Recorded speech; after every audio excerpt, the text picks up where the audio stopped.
Distribution's still the huge hurdle to jump, I think, in feature films. I mean, it's an area where you have to have a built infrastructure, or if you're going to move into self-distribution, you need capital to do that. I think getting on VOD platforms on television, that's not cheap, and they don't just let me go up to them and talk. I'm with you, man. Feature film is a hard... Absolutely. It's tough. It's a tough nut to crack, and distribution and financing are the two hardest parts of it, and they should feed each other. But it is like, how do you crack that code? How do you get into theaters? Now theaters are becoming a little more open to independent filmmakers coming in and showing their content. Whereas a while ago, you had to be a signatory with that theater. DVD, I mean, to get into like Target, I mean, even for smaller distributors that are starting up, this is like a huge thing for them to hit. And so it's especially hard for independent filmmakers like us that have to rely on making so much content a year that they can't focus on distribution, which you do need a staff. You have to have an infrastructure and capital to do that. So you move on and you try to do traditional sales and fundraising like you would normally.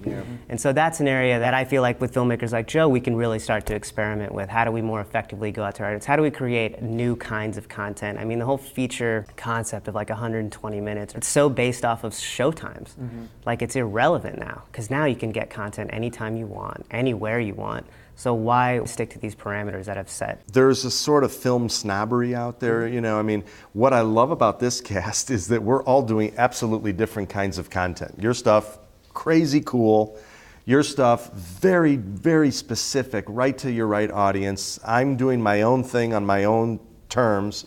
But when it turns to feature films, you get guys that are just like, I make 90-minute things. They have to be played in a movie theater. I mean, realistically, I don't want to burst anyone's bubble. Getting in a movie theater, a 1,250 theater to 2,000 theater release, damn near impossible.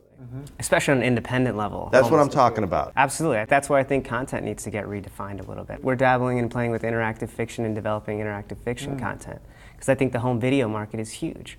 And that's an area we can get directly to. And now that machines can support the capacity or have the technology to really use this kind of content and make this content fun, an actual social experience. I love the idea that when people go into movies for like dates and with their friends, where it's not the most social experience. No, it's not. But I think having this home video experience and having interactive fiction and actually discussing it with your friends and like making choices is redefining the content.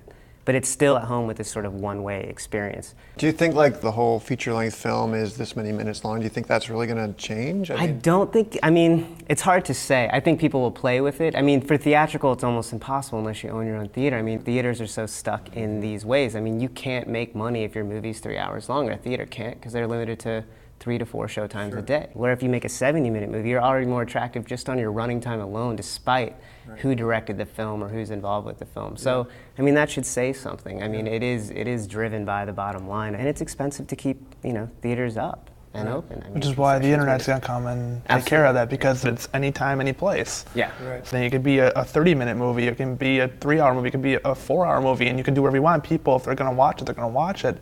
At their convenience. Yeah, and there's no constraints on you. But I mean, what's amazing to me is I think that studios and everyone, they're all about like enhancing that experience, which is great, the viewing experience. So let's add 3D. 3D is huge right now. Yeah, it's huge. Everything at NEB, everything was 3D. Really? They're going to keep adding to it, and it's like, well, at what point do we start changing the advertising? Because the advertising's still the exact same. Print, trailer, it's like no one's trying to revolutionize that market. You know, the theater thing dropped a little bit there in the late 60s. So they came out with the CinemaScope and the Cinerama, I remember that with the roller coaster thing, and then widened the experience. They've been constantly having to reinvent their industry to compete with television. Nothing substitutes going to a movie theater, sitting there for 90 minutes and catching that experience. That's the gold standard, I'll give them that. It is right now, but like, well, it's the gold standard. I could do without looking at the back of some dude's head and actually having good audio and the print in focus. If I not everybody eating around me. I'm with you. I'm with you. If I have a nice system at home and I can enjoy it. It's still a cheap night out, relatively. It's something to do. Yeah, exactly. It is like, let's go do something. It's not so cheap, actually. No, it's gone up in price, but I mean, relatively speaking, it's an easy family night out. It's an easier. Yeah, if you got $100 or something. You don't have to think. It's just like there's a show. No, but it just seemed like when I was a kid, we would go with, we were 5, and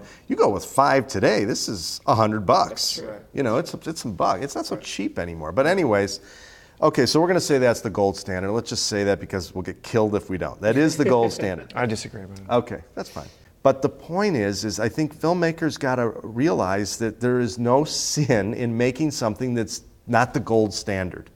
Right. You can make the gold standard too, but it's damn hard to get that thing in the gold standard. Absolutely. It's hard for Hollywood to get it in there. Yeah. I mean, we were meeting with this guy that made this really, really good picture with Heather Graham and Laura Flynn Boyle and some other stars in there. He had some, and he's having a hard time getting into a theater. That's a $4 or $5 million picture. What's interesting now with working with companies like IFC and companies like Magnolia, they're starting to do day and date releases. No one knows how effective that is just yet because it's so new. You got to explain that. That whole window thing. So that is being available theatrically and VOD the same day. So now you have this hype of there being in theaters, but maybe you want the convenience of watching it at home at the same time. So it's riding on that impulse, which is halfway there. I think for Joe's films, I think that they don't want to be inconvenienced by theatrical. I think it helps to know that it's in a theater. It's like that quality control. Someone had allowed it in theaters, so now I can go home and watch it. I can get it on my iPad. I would agree with you. I think that what you're talking about with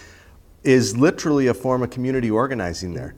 You're saying, here, watch it at home, fine. You watch it in a theater, fine. Mm-hmm. You're building an audience in multiple platforms. How do you sell that particular community a product? Who is your community? What do they wear? How old are they? What do they drive? What kind of movies do they watch? As a film producer, if you actually find a community that exists, or even go as far as creating a community specifically for the type of content that you're trying to deliver, then I think there's a whole nother way of actually creating product to sell to your community. We talked about this years ago. I mean, I'm a community believer, man. I mean, we have a person now who works in our company here whose title is community builder. I mean, social networking, community builder. I know you're not so much into that as we are, but I think that, my God, if you can create a group of people that are similar, that's when you've got a lot of... You don't think that would be relevant to your brand? We were able to grow without using it. I'm not a guy that goes on MySpace or Facebook or Twitter. I mean, we have a person that does Twitter updates for us. I have an RSS feed on the site, but I'm not personally, I don't need to have people know everything that's going on. And with the site, it's done by other people. We're not taking care of it. They're doing it for us. We have our users that are sending it to Delicious and Dig and Reddit. Well, that's because your users are like 18 to 25, right? I mean, that's why we got that ability to not have to do much work for the whole social networking because they do it for us. More power to you, man. I'm more talking not so much about, because you've already built, there's some momentum behind what you're doing. I'm not talking about like increasing the momentum through social media or social networking sites. I'm talking about creating a product, like understanding your community, understanding what demographic they are, what they like to see, and then actually creating content, longer form that you could sell in DVD form, you could do downloads for $5, you could do whatever, but actually creating content for that specific audience. Most people will actually tell us in the comments, like, when's this DVD come out? I mean, we had a thread recently where we said we're bringing out the DVDs of Ask That Guy, Bum Reviews, and our sketches. And all these people want. In order for our t-shirts to get distributed, we had a contest where people submitted t-shirts. We had 15 t-shirt winners. We had thousands of submissions, and people voted on which one they would buy. So we kind of use a site to do that stuff. Yeah, we do the site itself instead of going out to Facebook or MySpace to have people talk about it. I mean, most people, we know what they want, because if they complain about an ad, we get rid of the ad. We don't want them to be pissed off. Right. I dig what you're saying there. I mean, I am you. That's what I do. The very first thing I do, I asked your director, who's his audience? I don't know. How can you not know who your audience is? We know through like footsteps, though. I mean, it's like, where's the traffic coming from? And the web is like really our only resourceful tool. And then there's always this uphill battle with distributors that want to keep up national awareness over the film, because it is that concept of let's just get everybody into the film, and that's the wrong idea. There could be a more targeted effort to, let's say, a small town in Kansas, for whatever reasons, a huge fan of Swanberg's films. Why aren't we playing there?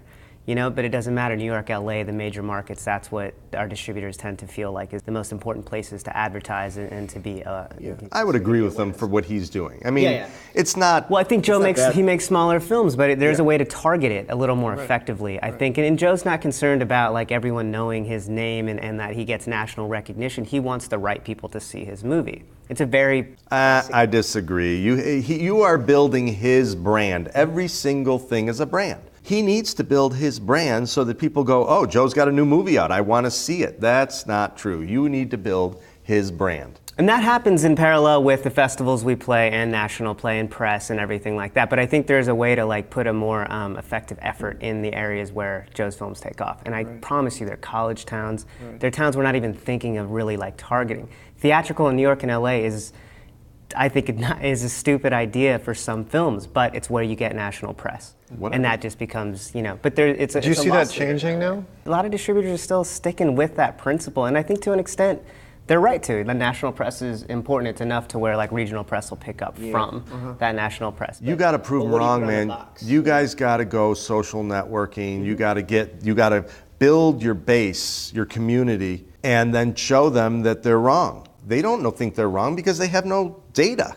No, exactly. And Joe and I have talked about self-distribution, and it's something that we plan on doing for sure because we really feel like we know our demographic better than distributors might. Well, I don't know that you need to self-distribute. What I'm saying is get the data. He should know, you should know, who are my customers, where are they? Well, I love the idea of self-distribution. Hollywood, this whole distribution market or whatever, I banged my head against that door for years, and I have no love for any of them. Nobody does. So, if I could help create a system that brings down that old rule, I'm there. But I think it's kind of putting the cart before the horse. If you say I'm going to make a movie, and then there's a couple ways you could do it. You could make a film, identify your target market, and then identify certain communities that already exist, and they already do, on the web, and then specifically channel it through there as long as you have a delivery mechanism in place.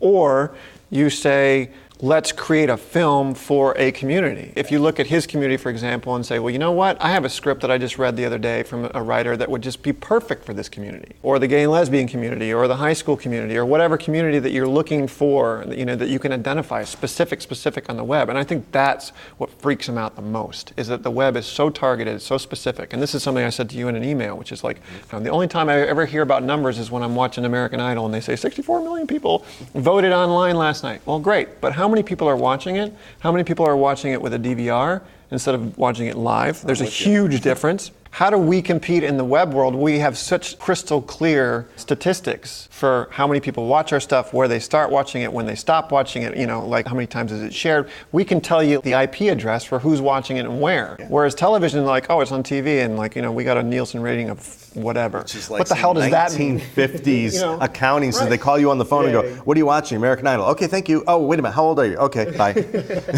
Right. It's an antiquated system, but it's what that whole system is built on. If they actually knew the numbers, if those advertisers actually had the hard numbers to find out how many people are actually skipping through commercials, they would run for the hills.